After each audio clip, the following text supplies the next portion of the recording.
یہ ایمان والے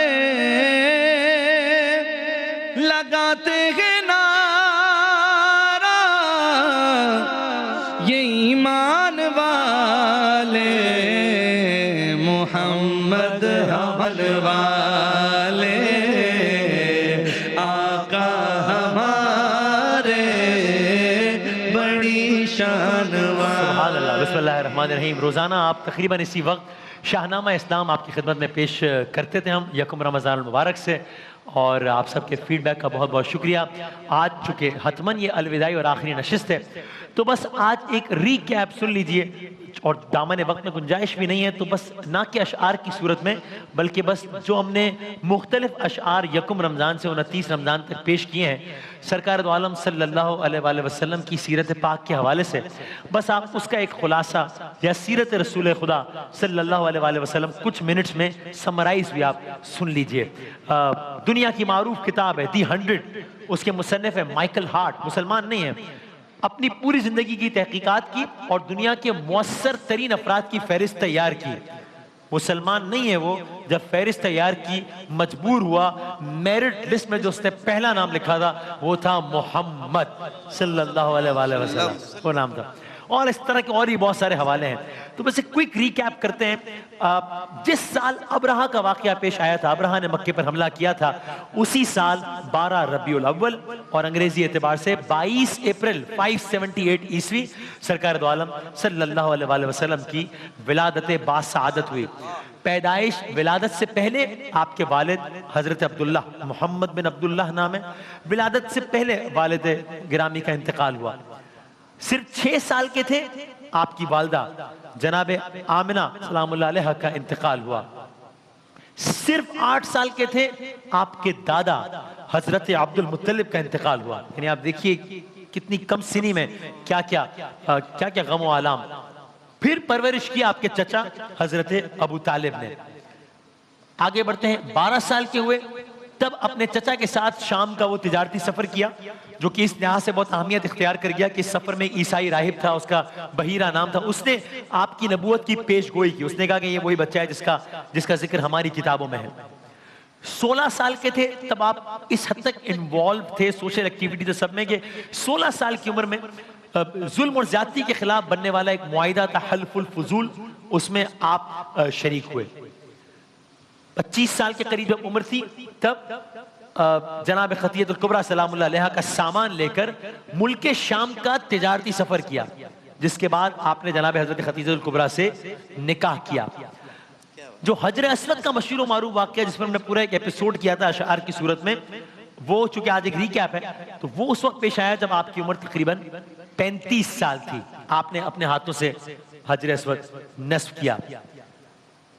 اب جب عمر مبارک 40 کے قریب ہے، تب یہ وہ موقع ہے جب حضرت جبرائیل وحی لے کر نازل ہوتے ہیں۔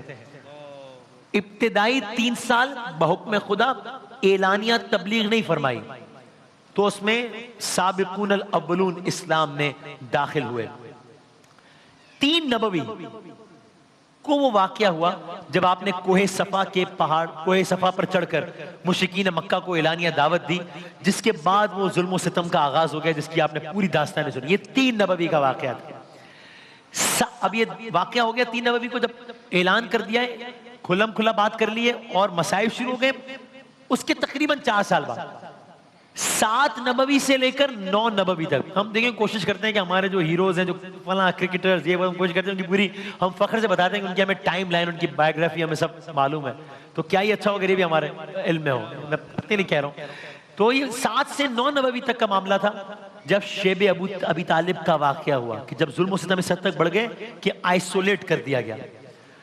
ابھی شیب ابی طالب کی سختیاں ختم ہوئی، 9 نبوی 7 سے 9 نبوی تک یہ سارا واقعہ۔ 10 نبوی عام الحزن، آپ کے چچا اور آپ کی زوجہ کا انتقال ہوا۔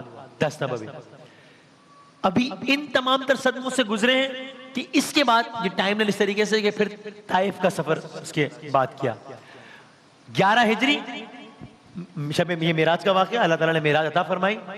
پھر اس کے بعد متواتر آنے والے 2 حج کے موقع پر انصار مدینہ نے آپ کو مدینہ آنے کی دعوت دی، بالآخر آپ نے مدینہ ہجرت فرمائی۔ تو اب یہ سارا فیز تھا مکی فیز۔ اب مدنی زندگی شروع ہوتی ہے۔ اب جب مدنی زندگی میں آئے وہ سارا واقعہ حضرت ابو ایوب انصاری رضی اللہ تعالیٰ عنہ، وہ سارا مسجد نبوی کی تعمیر، مہاجرین اور انصار کے درمیان مواخات، میثاق مدینہ کے ذریعے اسلامی ریاست کا قیام ریاست مدینہ، پھر اس کے بعد زکوٰۃ کی فرضیت ہوئی، تحویل قبلہ، روزوں کی فرضیت، اور اس کے ساتھ ساتھ ہی غزوہ بدر جس کا تفصیل درج کیا تھا وہ 17 رمضان اسی سال ہوئی، جس میں مسلمانوں کی تعداد 313 تھی۔ اب ہجرت ہو گئی، ظاہر ہے پہلا سال یہ ہوا۔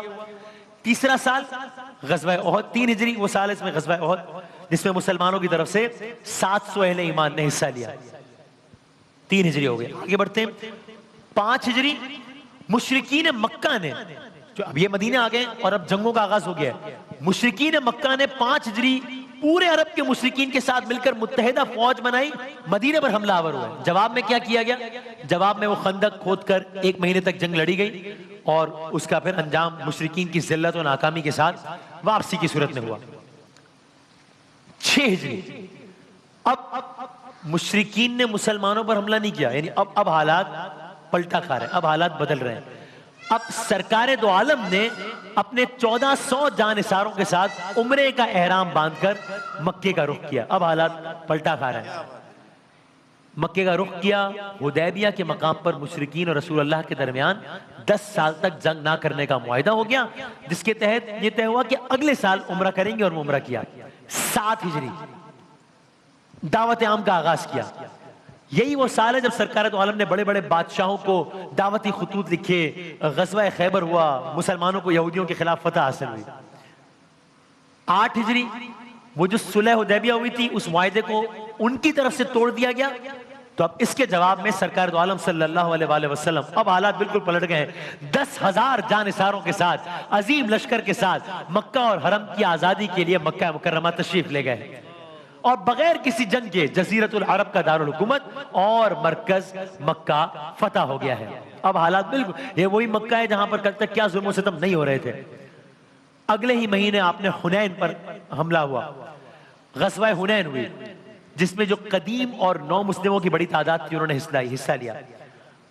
9 ہجری اسلامی ریاست کو مستحکم کرنے کے لیے، وسعت دینے کے لیے 30,000 کے بڑے لشکر کے ساتھ 1 مہینے کے فاصلے پر موجود مقام تبوک کی طرف روانہ ہوئے، اور اس کے بعد تو گویا پورے عرب میں ہر لحاظ سے اسلامی ریاست کو استحکام حاصل ہو گیا۔ اب حالات یعنی بالکل ہی پلٹ گیا، یہ بالکل ایک الٹ ہو گیا معاملہ۔ پوری دنیا سے اب بے شمار وفود مدینہ آ رہے ہیں۔ کہاں وہ وقت تھا کہ جب مدینے کے لوگ آتے تھے تو ان کو تبلیغ ہوتی تھی، اب پوری دنیا سے لوگ آ رہے ہیں مدینے میں اور اسلام قبول کر رہے ہیں۔ اسی اتنا زیادہ کہ عام الوفود کہا گیا، وفود کا ساز۔ حج فرض ہوا، مسلمانوں نے حج کیا، لیکن سرکار دو عالم نے اس سال حج نہیں کیا، اور بس آخر میں 10 ہجری سرکار دو عالم صلی اللہ علیہ وآلہ وسلم 1.25 لاکھ سے زائد صحابہ کرام کے ساتھ حجت الوداع ادا کیا، عرفات کے میدان میں تاریخ انسانی کا عظیم الشان خطبہ دیا۔ اللہ اکبر، کیا منظر، حجت الوداع ہو گیا۔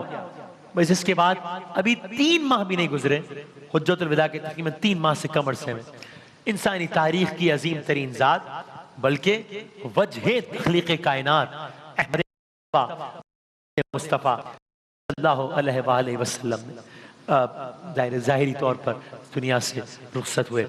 1 رمضان سے ہم نے اس سلسلے کا آغاز کیا تھا، شاہنامہ اسلام کا، مختلف اشعار کی صورت میں مختلف ایونٹس آپ کی خدمت میں پیش کیے تھے، اور کوشش تھی کہ ذرا سہل انداز میں اور ایک دلچسپ انداز میں مختلف واقعات پہ نظر ڈالی جائے۔ اللہ تعالیٰ ذکر کو جو سرکار کی شان میں کیا گیا قبول فرمائے انشاءاللہ۔